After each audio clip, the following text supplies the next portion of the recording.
Hello বন্ধুরা, কেমন আছেন আপনারা সবাই? আশা করছি আপনারা সবাই অনেক ভালো আছেন।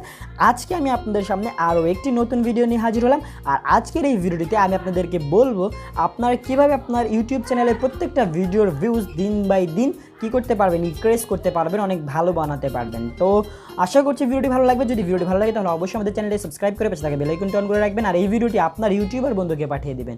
আর আপনি যেহেতু একজন ইউটিউবার, আজকের এই ভিডিওটি সম্পূর্ণ দেখবেন, কেননা এই ভিডিওটি ডিটেলসে বলে দেবো যে আপনি কি কাজ করলে আপনার ইউটিউবের ভিডিওগুলো দ্রুত ভিউজ বাড়বে। কেননা আমার নিজের অভিজ্ঞতা থেকে বলবো, কারণ আমার নিজের অনেকগুলো ইউটিউব চ্যানেল আছে, তার মধ্যে থেকে আমার পপুলার ইউটিউব চ্যানেল থেকেও কীভাবে কাজ করেছি এবং আদার্স ইউটিউব চ্যানেলগুলোতে আমি কীভাবে কাজ করছি এবং এই ট্যাগ চ্যানেলটাতে কীভাবে কাজ করছি, এইখান থেকে যে অভিজ্ঞতাগুলো আমি পেয়েছি সেইখান থেকে আপনাদেরকে এই বিষয়গুলো আলোচনা করছি। আশা করছি ভিডিওটি ভালো লাগবে। তো চলুন শুরু করা যাক।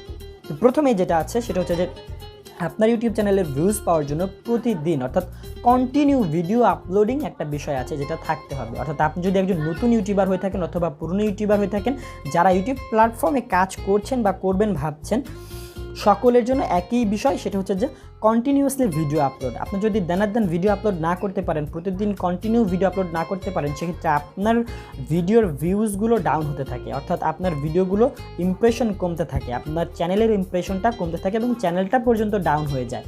এই জন্য আপনারা প্রতিদিন কন্টিনিউ ভিডিও আপলোড করবেন। চেষ্টা করবেন সপ্তাহে যারা 2-3টা করে ভিডিও আপলোড করেন তারা প্রতি সপ্তাহে 2-3টা করে ভিডিও আপলোড করবেন। চেষ্টা করবেন যারা প্রতিদিন একটা করে ভিডিও আপলোড করেন তারা প্রতিদিন একটা করে ভিডিও আপলোড করবেন, এবং যারা সপ্তাহে একটা করে ভিডিও আপলোড করেন তারা প্রত্যেক সপ্তাহে ওই দিনেই একটা করে ভিডিও আপলোড করবেন যেদিনে আপনারা আপলোড করে থাকেন। এইভাবে আপনাদের প্রতিদিন আসলে কন্টিনিউয়াসলি ভিডিও আপলোড করতে হবে। এটা হচ্ছে ফার্স্ট পলিসি। আপনার ফার্স্ট পলিসি হচ্ছে আপনাকে কন্টিনিউয়াসলি কী করতে হবে, ইউটিউবে ভিডিও আপলোড করতে হবে। এবং সেকেন্ডলি যেটা আছে সেটা হচ্ছে যে আপনার ভিডিওগুলো সুন্দর করে এসইও অর্থাৎ সার্চ ইঞ্জিন অপটিমাইজেশন, যেটাকে বলা হয় সার্চ ইঞ্জিন অপটিমাইজেশন, এসইও। তো এই এসইওটা আপনি যদি খুব সুন্দর করে করতে পারেন, সেক্ষেত্রে আপনার ভিডিওটা কিন্তু ইউটিউব কী করে, সার্চ বক্সে সার্চ র্যাঙ্কিংয়ে ফার্স্টে দেখায়। অর্থাৎ যত উপরে আপনার ভিডিওটা সার্চে আসবে, সেই ক্ষেত্রে কিন্তু মানুষ সার্চ করে আপনার ভিডিওটা তত তাড়াতাড়ি পাবে এবং প্রথমে পেলে প্রথমেই দেখবে, দ্বিতীয়তে পেলে দ্বিতীয় থেকে দেখবে। অর্থাৎ আপনার সার্চ র্যাঙ্কিংয়ের ভিডিওটা কিন্তু 4-5-এর মধ্যে আনতে হবে। এইভাবে আপনাকে এসইও করতে হবে। অর্থাৎ আপনার এসইও যে জিনিসটা সেটা ভালোভাবে ইউটিউব থেকে ভালো করে শিখে নিতে হবে। আমি এই চ্যানেল থেকে অনেকগুলো ভিডিও আপলোড করবো এসইও নিয়ে। আশা করছি সেই ভিডিওগুলো থেকে আপনারা এসইওটা শিখে যাবেন। এবং আমি যেগুলো ভিডিও ছাড়ছি প্রত্যেকটাতে বারবার বলে থাকি, আপনার চ্যানেলের ভিডিওগুলোর এসইওটা কিন্তু মাস্ট ইম্পর্টেন্ট। কারণ আপনি নতুন ইউটিউবার যদি হয়ে থাকেন, সেক্ষেত্রে দেখা যাবে আপনি আদার্স কোনো সাইট থেকে কিন্তু ভিউজ গেইন করতে যাবেন না, সেটা কিন্তু অর্গানিক হবে না। অর্গানিক ভিউজ পেতে হলে আপনাকে এসইওটা ভালো মতো জানতে হবে। এসইও কি, আপনার সার্চ করলে যাতে মানুষ দ্রুত পায় সেটার ব্যবস্থা করা। যেমন আপনি আপনার টাইটেলটা সুন্দর করে দেবেন, আপনার ডিসক্রিপশন বক্সটা সুন্দর করে লিখবেন এবং আপনার ট্যাগগুলো আপনি খুব সুন্দরভাবে দিতে থাকবেন। এক্ষেত্রে দেখা যাবে যে সেইখান থেকে কিন্তু অডিয়েন্স কিন্তু অনেক বেশি আপনি পেয়ে যাবেন। এরপরে যেটা থাকছে সেটা হচ্ছে যে এই এসইও করার পরে আপনার ট্যাগ করলেন, এসইও করলেন, এটার করার পরপরই যেটা থাকবে সেটা হচ্ছে যে এই ভিডিওগুলো শেয়ারিং করা। শেয়ারিংটা কি? শেয়ারিং হচ্ছে যে আপনার ইউটিউব চ্যানেলের যতগুলো ভিডিও আছে, এই প্রত্যেকটা ভিডিও ইম্পর্টেন্ট ভিডিও, যেহেতু আপনার জন্য ইম্পর্টেন্ট এবং যারা দেখবে তাদের একটা লাভ হতে হবে। এই ধরনের টপিক নিয়ে যেহেতু আপনি কাজ করছেন, আমি এর আগে দেখিয়েছি আগের ভিডিওতে যে আপনারা কী টপিক নিয়ে কাজ করবেন। আপনাদের মন পছন্দ, আপনারা যেই টপিকে ভালো কাজ করতে পারেন সেই টপিকটা নিয়ে কাজ করবেন। এবং কাজ করলে দেখা যাবে কি আপনি সেটাতে অনেক জানেন বেশি, সেহেতু আপনি মানুষকে শেখাতে পারবেন এবং মানুষ আপনার থেকে একটা উপকার পাবে। তো ভিডিওটা আপনাকে শেয়ার করতে হবে। শেয়ারিংটা হচ্ছে মাস্ট ইম্পর্টেন্ট একটা বিষয়।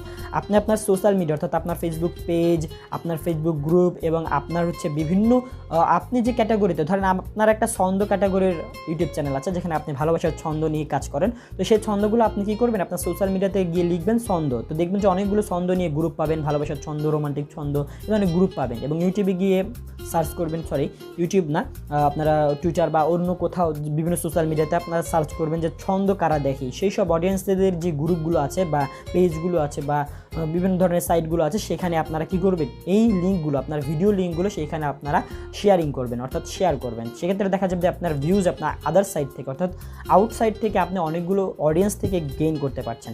আপনার ভিডিওগুলো মানুষ কিন্তু দেখছে। তো আশা করছি আপনারা বুঝতে পেরেছেন শেয়ারিং ব্যাপারটা মাস্ট ইম্পর্টেন্ট একটা বিষয়। আচ্ছা, এরপরে যেটা থাকছে সেটা হচ্ছে যে আপনার শেয়ারিংয়ের পাশাপাশি আপনার ভিডিওগুলো কিন্তু প্রত্যেকটা মানুষ কেমনভাবে নিচ্ছে, কমেন্ট করছে, তারা করছে কি করছে না সেগুলো দেখবেন। আপনার ভিডিওতে যে কমেন্টগুলো আসে ভালো করে পড়বেন, আপনার ভিডিওতে কোন ভুলগুলো আছে সেগুলো আপনি ঠিক করে নেবেন। অর্থাৎ আপনার ভিডিওটাকে, আপনার কন্টেন্টটাকে সুন্দর করতে হবে, ঠিক আছে? আপনার কন্টেন্টটা মাস্ট বি সুন্দর করতে হবে। আপনার কন্টেন্টের ভিতরে যদি কিচ্ছু না থাকে সেক্ষেত্রে কিন্তু আপনি কোনো লাভ পাবেন না। আপনি ভিডিওতে দেখাতে চাচ্ছেন এক বিষয়, কিন্তু আপনার কন্টেন্ট আপনি সেভাবে বলতে পারছেন না, সুন্দরভাবে মানুষকে দেখাতে পারছেন না, সেক্ষেত্রে কিন্তু হবে না। অর্থাৎ আপনি কি দেখাতে চাচ্ছেন, যেমন ধরেন আপনি একটা ছন্দ ভিডিও বানাবেন, সেই ছন্দ ভিডিওতে আপনি ভালোবাসার ছন্দ লিখেছেন, সেখানে যদি ভালোবাসার ছন্দ ছাড়া অন্য কোনো বিষয় নিয়ে আপনি আলোচনা করেন সেটা কিন্তু মানুষ দেখবে না, সেই ছন্দটা কিন্তু মানুষ দেখবে না। অর্থাৎ আপনার কন্টেন্ট কোয়ালিটিটা সুন্দর করতে হবে, এক্ষেত্রে আপনার ভিউজের পরিমাণ দিন বাই দিন বাড়তেই থাকবে। আর ইউটিউবে 100-500 ভিডিও আপলোড করার পর দেখা যায় যে আপনার 20-30K সাবস্ক্রাইবার হতে কোনো সমস্যাই হয় না। আপনাকে একটা টার্গেট ফিক্স করতে হবে যে আপনি কতগুলো ভিডিও আপলোড করবেন। আপনি যদি একটা টার্গেট ফিক্স করেন যে 300 ভিডিও আপলোড করব, তাহলে 300 ভিডিওতে আপনার কতগুলো সাবস্ক্রাইবার আসতে পারে, আপনার টপিকের উপর হিসেব করে সাবস্ক্রাইবার হবে। মানুষের কাছে ভিডিওগুলো ভালো লাগার উপরে ভিত্তি করে আপনার ভিডিওগুলোর ভিউজ হবে। তো আপনি যে কয়টা ভিডিও আপলোড দেবেন, কতগুলো ভিডিও আপলোড দেবেন সেটা একটা টার্গেট ফিক্স করে সেই হিসেবে কাজ করবেন। অনেক ভিডিও আপলোড করতে হবে, মূল ট্রাম হচ্ছে ভিডিও আপলোড করা, ঠিক আছে?